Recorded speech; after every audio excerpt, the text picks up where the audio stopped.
Valentine day आणि आजचा Valentine day पुण्यात फक्त गुलाब देऊनच साजरा नाही होणार आहे, तर चक्क कोर्ट मॅरेज करून सुद्धा साजरा होणार आहे.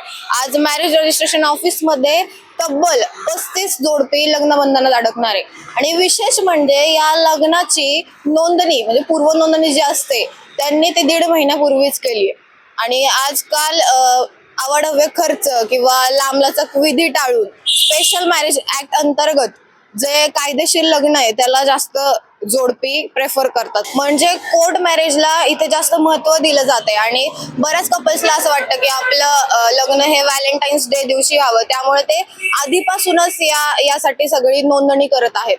आणि त्यामुळे आज फोटो जिंको ऑफिस मध्ये भरपूर गर्दी पाहायला आपल्याला मिळणार आहे. आणि कपल्सचा कल या कोर्ट मॅरेज कडे जास्त वळताना दिसतोय. त्यामुळे प्रशासनाने ही कर्मचाऱ्यांची नियुक्ती करून त्यांना लवकरात लवकर मॅरेज सर्टिफिकेट मिळावे अशी व्यवस्था सुद्धा केली आहे. व्हॅलेंटाईन्स डेच्या दिवशी लग्न करणं तुम्हालाही आवडेल का? म्हणजे तुमची इच्छा आहे की आपलं लग्न व्हॅलेंटाईन डेच्या दिवशी व्हावं? कमेंट्स मध्ये आम्हाला नक्की सांगा आणि पाहत राहा न्यूज डॉट्स मी श्रुतिका काट.